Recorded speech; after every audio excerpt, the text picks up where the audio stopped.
Salamlar, hər vaxtınız xeyir olsun. Ümid edirəm ki, hər kəs yaxşıdır. Biz bugün sizinlə fırlanma cisimləri, onların səthi və həcmi bunu izah edəcəm. İzahım bacardığım qədər, rahat dillə, bacardığım qədər Lora dillə başa salmağa çalışacağım ki, başa düşəsiniz. Amma sizdən xahiş, əzbərləməyə çalışmayın. Əzbərlədiyiniz müddətcə yaddan çıxarma şansınız daha çoxdur. Başa düşün, anlayın, əslində çox rahatdır. Həqiqətən, bildiyiniz düsturlarda sadəcə biraz formasını dəyişib, çox rahatdır. Yalnız başa düşün, ondan sonra öyrənməyə çalışın, əzbər demir amma, riyaziyyat əzbərlənməli deyil. Başa düşün, öyrənin, ondan sonra isə testə başlayın. Sizə məsləhətim, tam düsturları bilmədən, öyrənmədən testə keçmək olmaz. Qaydanı yanınıza qoyun, test işləmək əsla və əsla olmaz, çünki nəticəniz olmayacaq. Okey, tamam, yaxşı, yaza bilərsiniz. Qaydanı yanınıza qoyub. Yazırsınız, özünüz də elə bilirsiniz ki, bəli, bu mövzunu bildiniz. Amma sınağa gedəndə, imtahana gedəndə gedib görürsünüz ki, siz onu artıq bilmirsiniz. Artıq yəni etdiyiniz, çalışdığınız hədər getmiş olur. Daha da geriyə gedirsiniz. Ona görə vaxtınıza qənaət etmək üçün bir mövzunu dəqiq öyrənin, həqiqətən dəqiq öyrənin. Testi də həmin vaxtda bitirin və artıq əmin olun ki, bu mövzunu nə sınaqda, nə imtahanda heç yerdə sizdə səhv çıxmayacaq. Bu da sizə qabaqcadan olan məsləhətim. Gələk ki, nəyə? Biz hansı cisimlərə baxacaq? Silindir, konus, kəsik, konus, sfera, kürə, sektor və segment. Biz bunlara baxacaq. İlk öncə mən sizə bura nə yazmışam? S oturacaq yazmışam. Yəni S oturacaq nədir? Fiqurun oturacağının sahəsi. S yan səthinin sahəsi. S tam səthinin sahəsi. S ox nədir? Ox kəsiyinin sahəsi. Deyəcəm indi ox kəsiyi nə deməkdir? S sektorun sahəsi. S segmentin sahəsi. V həcmdir. V sektorun həcmidir. V seg isə segmentin həcmidir. İlk öncə baxaq nədir? Silindir nədir? Baxın, şəkillərlə daha rahat, elə qaydada izah etmişəm ki, yazmışam ki, tam başa düşəsiniz. Yəni, bundan sonra başa düşmək mümkün deyil. Baxaq, lazeri götürüm. Silindir nədir? Tərifə baxaq. Düzbucaqlının bir tərəf ətrafında fırlamasından alınan fiqurdur. Nədir bu düzbucaqlı? Baxın, lazeri izləyin. Bu balaca düzbucaqlı var. BO1, AO. Bu düzbucaqlıdır, ortadakı baxın balaca. Bu ətrafında, bu tərəf ətrafında fırlananda, bu tərəf ətrafında fırlanır 360 dərəcə. Fırlananda hər iki tərəfi bir çevrə çəkmiş olur. Aydındırmı? Hər iki tərəfi çevrə çəkmiş olur və bir fiqur alınır. Həmin fiqur nədir? Silindirdir. Uşaqlar, bir dənə silindirin açılışına diqqət edək. Bir dənə düzbucaqlıdır və iki dənə də eyni ölçüdə olan dairə var.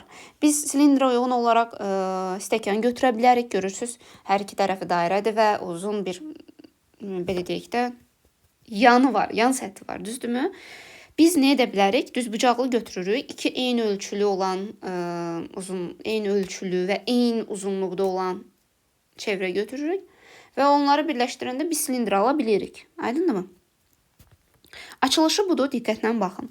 İndi, yəni açılışında bizə nə verir? İki dənə dairə verir, bir dənə də düzbucaqlı verir. Əla, bunu bildik. Gələk nədir? Oturacağın sahəsi. Mənim oturacaqlarım nədən ibarətdir? Mənim dənədəki silindrin. Silindrin oturacaqları iki dənə dairədən ibarətdir. Mən bilirəm ki, bir dənə dairənin sahəsi pi r kvadratıdır. Okeymi? Bəli. Yan səthi nədən ibarətdir bunun? Yan səthi bu düzbucaqlıdan ibarətdir. Və biz bilirik ki, bu düzbucaqlının, bu eni, bu silindrin hündürlüyünü verir. Açılışında silindrin hündürlüyünü verir. Və bu uzunluğu bilirsiniz nəyi verir? Ağa bu, belə deyək də, düzbucaqlının hər iki ucunu bir-birinə birləşdirəndə dedik ki, bir dənə çevrə forması alırıq da, halqa formasını da alırıq. Və onun uzunluğu axı bu çevrənin uzunluğuna bərabər olmalıdır ki, tam üstünə otursun. Aydındır? Onda mən bu düzbucaqlının uzunluğunu çevrənin uzunluğuna bərabər edəməliyəm. Çevrənin uzunluğu nədir? 2 pi r-dir. Okey, tapdım. Demək ki, enim oldu. Yan səthinin ümumiyyətlə sahəsi düzbucaqlıdır. Yan səthinin sahəsi necə tapıram? A vurulsun B. Enin uzunluğuna vururam. Silindirdə A burada hündürlükdür. B uzunluqda 2 pi r-dir. Ona görə düsturum oldu 2 pi r 2 pi r h. Rahatdır. Uşaqlar, tam səthinin sahəsi deyəndə, tam səthi nədən ibarətdir? Bir dənə düzbucaqlıdan 2 dənə də dairənin sahəsindən ibarətdir. Tam səthin sahəsini tapın deyəndə siz 2 dənə oturacaqlarının sahəsini toplamalısınız. Bir də yan səthin sahəsini tapmalısınız. Yəni, yan səthin sahəsini tapırsınız, üstə gəlsiniz 2 dənə oturacağın sahəsini. Oldu tam səthin sahəsi. Ay Allah, ox kəsiyinin sahəsi nədən ibarətdir deyə soruşsaz, ox kəsiyin. Sizcə nədən ibarət ola bilər? 2 RH. Ox kəsiyi burada yazmışam. Kvadrat olarsa, hündürlük 2 bərabərdir, düzdürmü? Yəni, hündürlüyümüz 2 dənə radiusa bərabərdirsə, baxın, bu 2 dənə radiusdur. Yəni, bu hündürlük də 2 dənə radiusa bərabər. Baba, bu var ha. Bu hissə. Bu hissə bizim ox kəsiyimizdir. Açılmamış hissəsi də. Bax, gördüyünüz bu göy var ha. Bu tam göy, burada olan. O bizim nəyimizdir? Ox kəsiyimizdir. 2 dənə radiusdan ibarətdir. Bir də bu hündürlükdən ibarətdir. Burada hündürlükdür də. Ona görə ox kəsiyim oldu. Bax, tam göy hissə ox kəsiyimdir. 2R bunun enidir. H isə uzunluğudur. Yəqin ki, başa düşdünüz. Həcm. Həcm ümumiyyətdə uşaqlar. Həcm bilirsiniz. Həcmi necə tapırlar? Həcm üçün 3 dənə kəmiyyət lazımdır mənə. N uzunluq, hündürlük. Aydındırmı? N'in uzunluğu ilə tapıb oturacağın sahəsini tapıram. Hündürlük də mənə zaten 3-cü bir kəmiyyətdir də. Burada oturacağın sahəsi zaten mənə pi r kvadratını verir dairə olduğuna görə.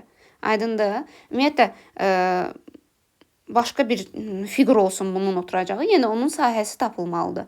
Oturacağın sahəsi vurulsun hündürlük, bizə həmişə həcmi verir. Olacaq pi r kvadratı oturacağın sahəsidir, vurulsun hündürlük, mən bunun həcmi alıram. Silindr haqqında bu qədər. Bunu diqqətlə bildik. Gələk indi nəyə keçək? Konusa. Konus nədir? Uşaqlar, konus, baxın, mən bunu biraz qırmızı ilə işarə edeyim deyə düşünürəm. Baxın, oy, çox böyük oldu. Balaca ölçüdə.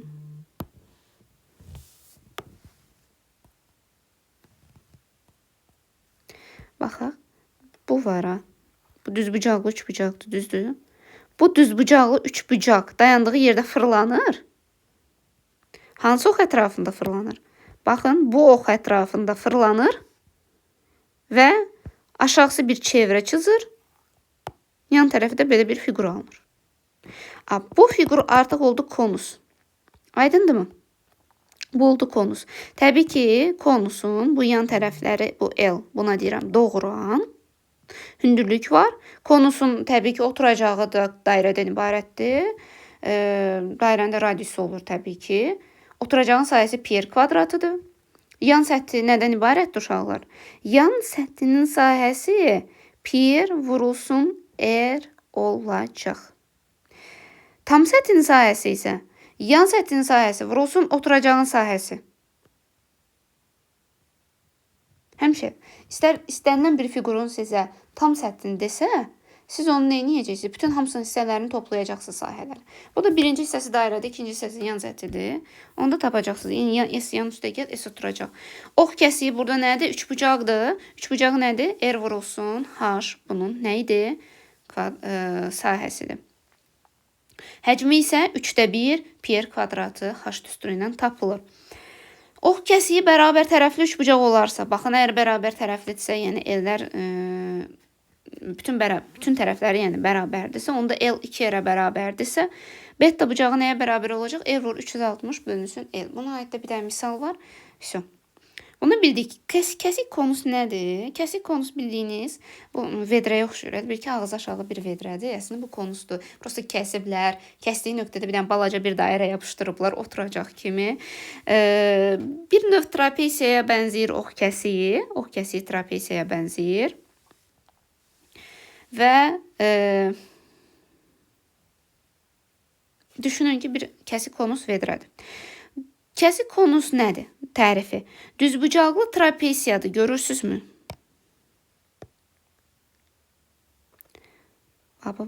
Bu.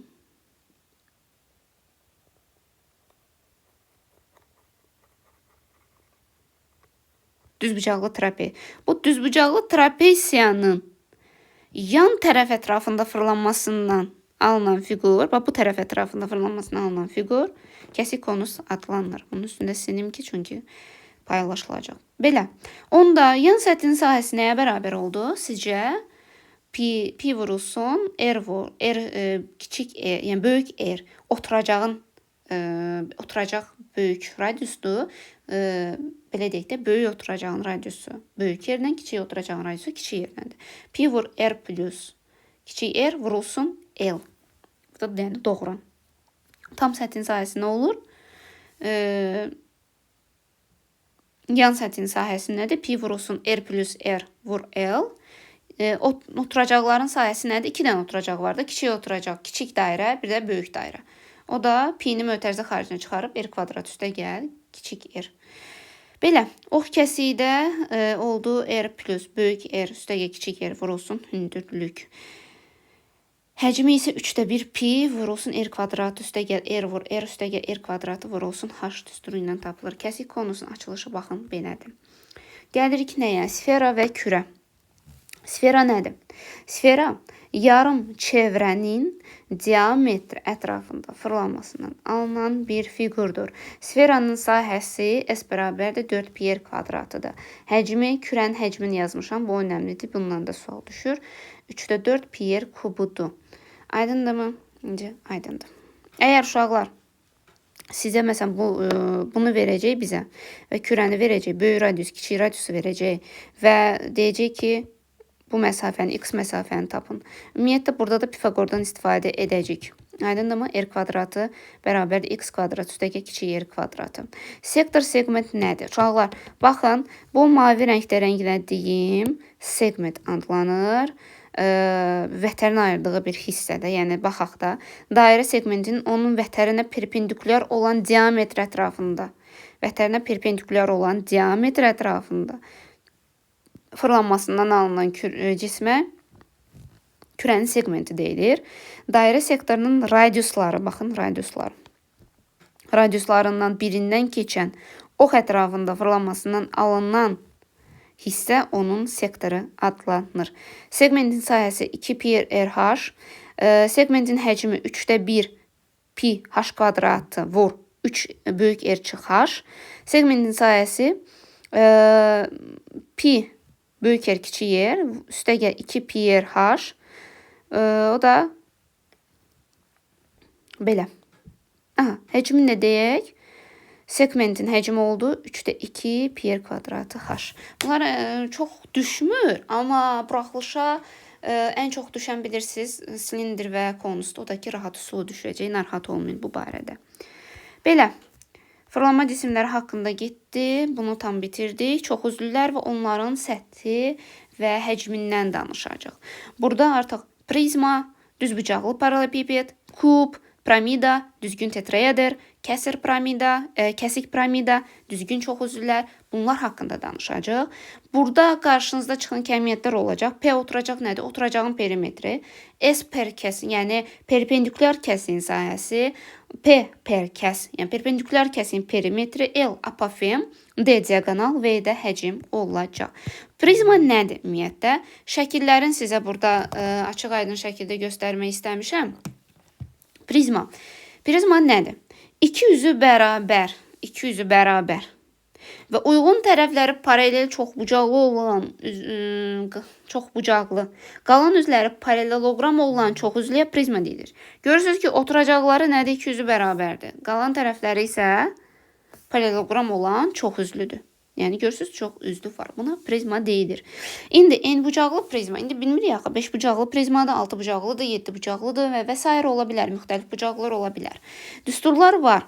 Təpə nöqtələrinin sayı. Təpə nöqtələr, bunun üzərində göstərəcəm eynən. Qırmızı ilə göstərim. Təpə nöqtələr baxın. Bu neçə bucaqlıdır? 1, 2, 3, 4, 5'dir. 5 bucağı varsa bunun təbii ki 5 dənə təpə nöqtəsi üstdə var. Bunun altında da bir oturacaq var. Onda 5 dənə də burada var. Aydındır? Onda bucaqlarının sayını həmişə 2-yə vurun. Bu prizmanın ümumi təpə nöqtələrini tapacaqsınız. Bunlar düşürmü? Bəli, düşür. Diqqətlə öyrənək. Til. Til nədir? Bax, bildikdə bu birləşdirən, bütün tillərini birləşdirən bir nöqtə. Buna deyirlər təpə nöqtəsi. Aydın oldu? İndi gələk tillərinin sayı. Til nədir? Til 3n olacaq. Yəni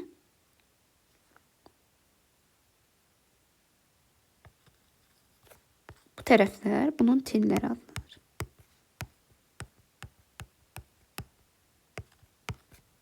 Bax, bunlar tilləridir. Demək, əgər 5 bucaqlısa, 5 dənə til buradadır, 5 dənə də til buradadır, 5 dənə də til yanındadır. Görürsünüz? Onda 3 qatı olurmu onun? Bəli, olacaq onun 3 qatı. Tillərinin sayı. Əgər məsəl üçün düstur yadınızdan çıxdısa, fiqur qabağınızdadsa, siz tili nədir, təpə nədir, təpə nöqtəsi nədir, tillər nədir, tərəflər nədir, bunları ümumiyyətlə bilirsinizsə, narahat olmayın. Üzlərinin sayı, üz bilsiz nədir? n+2. Baxın, 5 dənə, əgər 5 bucaqlıdırsa, bunun 5 dənə tərəfi var da. Baba, bu. Bir dənə bu, 2, bir dənə bu, 5 dənədir. 2 dənə də hansıdır? Oturacaqları. Üstü və aşağısı. 2 dənə də o hesab olunur. Ona görə deyirlər ki, n+2. Diagonallarının sayı. Diagonalların sayı necə tapılır? N vurulsun, n çıxılsın 3. Diagonal kəsiklərinin sayı. Baxın, diagonal kəsiklərinin sayı. Baxın, bu ortada var, bu xət. Ortada bu var. Bu diagonal kəsiyə adlanır. Diagonal kəsiklərin sayı n vur, n çıx, 3 bölünsün, 2 olacaq. Aydındır mı? Məncə aydın oldu. Sonra, tərif nədir? Düz prizma. Əslində, bu göstərdiyim düz prizmadır. Tərifdəki yan tili oturacaq müstəvisinə perpendikulyar olan prizmaya düz prizma deyilir. Yəni, uşaqlar, apofem L-dir. L nəyə bərabərdir? Hündürlüyə. Yan səthinin sahəsi nəyə bərabərdir ümumiyyətlə? Oturacağının sahəsi, yan səthinin sahəsi. Mən bu fiquru açacağım, düzdür? Bu fiquru açanda bunun uzunluğu bilsiz nəyi verəcək? Oturacağın perimetrini verəcək. Oturacağın tərəflərinin cəmini verəcəkdir. Düzdürmü? Bunu açanda bunun uzunluğu. Ona görə də yan səthin, bir də hündürlüyümüz var. Hündürlükdə açanda bunun eni olur. Ona görə yan səthinin sahəsi oturacağın perimetr vurulsun hündürlüyü olur. Tam səthinin sahəsi isə bütün tərəflərinin sahəsi olur. 2 dənə oturacağının sahəsi, üstəgəl yan səthinin sahəsi. Məsələn, bir dənəsini tapırsınız, vurursunuz onu, məsələn, 5 dənəsə 5-ə vurursunuz. Aydındır, 5 bucaqlısı. Həcm isə, həcm həmişə elədir. Həcm tapan zaman uşaqlar, oturacağının, ümumiyyətlə həcm tapanda müəyyən, yəni 3D fiqurun cismin həcmini tapa bilərsiniz də. Yəni, başqa cür mümkün deyil axı. Bu fəza olmalıdır, yəni fəzada olan bir cisim olmalıdır ki, onun həcmini tapasınız. Fəzada olan cismində isə təbii ki, bunun oturacağı olmalıdır. Yəni, istər kürə olsun, kürə də bir dayanır da, düzdür? Kürənin də həcmi var. Çünki 3D bir fiqurdur. İstənilən fiqurun, yəni 3D edirsə, bunun həcmi olmalıdır. O da oturacağın sahəsi vurulsun hündürlük. Yəni, mənə bilirsiniz nə lazımdır həcm üçün? 3 dənə parametr lazımdır. Vəsiyo. 2 parametrlə oturacağın sahəsini tapıram, 1 parametr də hündürlükdür. Aydındır, A vur B vur C. Yəqin ki, bildiniz. Gəldik, burada şəkli qoymuşam. Mayli prizma. Görürsünüz ki, oturacaqları 3 bucaqlardan ibarətdir. Düzdür? Oturacaqları 3 bucaqdan ibarətdir və biraz maili, əyilmiş formadadır. Burada hündürlük nəyə bərabərdir? L vurulsun apofem, L vurulsun sinüs alfaya bərabərdir. Yan səthinin sahəsi, belə deyək də, burada, şəkil, biraz problem oldu. Aha, burada mən P nə yazmışam? Perpendikulyar kəsiyin perimetri. Perpendikulyar kəsiyin perimetri və bunun içində də bu şəkil göstərilib. Ortadakı 3 bucaq var. Onun perimetri vurulsun L. Olacaq yan səthinin sahəsi. Tam səthin sahəsi, yəni oturacaqlarının sahəsi üstəgən yan səthinin sahəsi. Həcmi isə S oturacaq vurulsun H. Vəsiyo. Bu da belə. Düzbucaqlı paralelipiped bilirsiniz də, yəni bir spişka qutusu bizim düzbucaqlı paralelipipedimizi verir. Oturacağı paralelogram olan prizmaya paralelipiped deyilir. Təpə nöqtələrinin sayı 8. Ümumiyyətlə, təpə nöqtələrinin düsturlarının sayı qabaqcadan buradan göstərmişəm. Ümumiyyətlə, baxın, Bütün prizmaların düsturları buna aiddir. Təpə nöqtəsidir, tilləridir, üzləridir, diagonalların sayıdır. Bundan tapacaqsınız. Amma hər ehtimala qarşı burada da yazmışam ki, yadınızdan çıxmasın. Yan səthinin sahəsi mənə nə verir? 2C. C nədir? Burada həm də C üçüncü belə deyək də cəmiyyət, üçüncü parametrdir. Birinci A'dır. A burada N'dir, B uzunluqdur. Üçüncü də C də üçüncü parametrdir. Belə. Yan səthinin sahəsi mənə nə verir? 2C vur A plus B. A plus B bilirsiniz nədir? 2 vurulsun A plus B bizim oturacağın perimetrini verir. C isə onun hündürlüyüdür. Aydındır, hündürlüyüdür, yəni N kimi verir. Tapmaq mümkündür. Sonra tam səthinin sahəsi 2 vurulsun A vurulsun B üstə gəl, B vur C üstə gəl AC. Oturacağın sahəsidir. Onu da 2'ye vurub 2 dənə belə deyək də həm oturacağının sahəsi, həm də yan səthin sahəsini toplayırıq. Ümumiyyətlə tam səthin sahəsini ala bilirik. Həcm isə A vur B vur C-dir. Diagonalı necə tapacağım? A kvadrat üstə ya B kvadrat üstə ya C kvadratı almış olacağım. Yəni bunların kvadratlarının kök altındakı qiyməti mənə D-ni verəcək. Kub. Yan səthin sahəsi 4 dənə eyni tərəfdən ibarətdirmi? Yanı. Bəli. Ona görə bir dənə tərəf olacaq A kvadratı. Vururam 4'ü. Yan səthin sahəsi 6 dənə üzdən ibarətdir deyə bütün üzləri. Ona görə tam səthin sahəsi 6A'dır. Həcmi A kubudur. Diagonal A kökdə 3'dür. Diagonal kəsiyi A kvadratı kökdə 2'dir. Bu məncə ən rahatıdır. Gələk piramida. Piramida nədir? Bir üzü. Çox bucaqlı. Baxın, oturacağı çox bucaqlıdır. Qalan üzləri ortaq təpələri, yəni ortaq təpəli üçbucaqlar olan çox üzlüyə piramida deyilir. Ümumiyyətlə piramidanın şəklini görmüsünüz də, rahatdır sizin üçün. Baxın, burada ortada xətlənən, ştrixlənən diagonal kəsiyidir. Diagonal kəsiyi nədir? Çox üzlünün bir yan üz üzərində olmayan iki yan tilindən keçən müstəvi ilə kəsiyə deyilir. Piramidada bir dənə burada fərqli olaraq təpə nöqtələrinin sayıdır. N zaten nədir? Onun oturacağıdır. Bunun bir dənə təpə nöqtəsində birləşir baxın hamısı. Üstəgəl bu bir dənə 1. Baxın. Məsələn bu neçə bucaqlıdır? 1, 2, 3, 4, 5. Bir də üstündəki bu piramida. Ona görə N plus 1 deyirlər. Tillərin sayı isə 2N'dir. Aydındır, bir dənə əgər 5 bucaqlısa 5, bir də yan tərəfdə də var axı. Onda 5 də orada, ona görə 2 mislinə bərabərdir. Üzlərinin sayı N plus 1.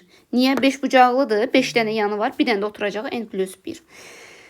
Diagonal kəsiyin sayı N vur N çıx 3 bölü 2. Yan səthinin sayəsi 2'də 1, B oturacaq vur L. Tam səthin sayəsi oturacağı ilə yan səthin sayəsinin cəmi. Həcmi isə 3'də 1, S oturacaq, vurulsun, H-la tapılır. Nə qədər qalıb? Son az qalıb. Burada müxtəlif tip piramidalar var. Şəkillərə baxıb, bu şəkillərə uyğun uzunluqları tapa bilirsiniz. Bir də sizə düşəcək düzgün tetraedr. Bütün tilləri bərabər olan üçbucaqlı piramidaya deyilir. Yəni üçbucaqlıdır, oturacağı da üçbucaqdır, yan tərəfləri də üçbucaqdır və bütün tərəflərin uzunluğu da bərabərdir. Buna deyirlər düzgün tetraedr. Uşaqlar düzgün tetraedr çəkməkdə həmişə çətinlik çəkirlər, başa düşürəm mən bunu. Amma tetraedr deyəndə yadınıza düşsün ki, bütün tərəfləri üçbucaqdır, oturacağı da yan üzləri də üçbucaqdır və tillər də bir-birinə bərabərdir. Burada baxın hündürlük qoymuşam qırmızı ilə. Hündürlük nəyə bərabərdir? Mən bundan bir neçədən duplikatını çıxartdım təsadüfən. Hündürlük qırmızı ilə. Hündürlük nəyə bərabərdir? A vur kökdə 6 bölü 3. Oturacaq kökdə 3 A kvadratı bölü 4. Yan səthi 3 vur kök altda A vur A kvadratı bölü 4'dür. Tam səthin sahəsi nə olur? A kvadratı vur kökdə 3. Həcmi isə A kubu kökdə 2 bölü 12. Bir də burada mən nəyə diqqət? Tetraedr, kub, oktaedr, dodekaedr, ikosaedr. Yəni bunlar da bilməyiniz tillərin sayıdır, təpə nöqtələrinin sayıdır, yan üzlərinin sayıdır və formasıdır. Bunları da qeyd etmişəm burada. Bu qədər. Ümid edirəm ki, başa düşdünüz. Anlamadısa, nəsə problem oldusa bunu şərhlərdə qeyd edə bilərsiniz. İndi bunu şagirdlərin qruplarının özünə atacağım. Orada da izahına baxa bilərsiniz və sualınızı hər yerdə mənə verə bilərsiniz. Uğurlar. İnşallah ki tam aydın izah etdim. İnşallah siz də məndən razı qaldınız. Sağ olun. Gələn görüşənədək videonu bəyənməyi və takip etməyi unutmayın. Və paylaşsaz, dostlarınıza da göstərsəz dərsi çox sevinərəm. Təşəkkürlər.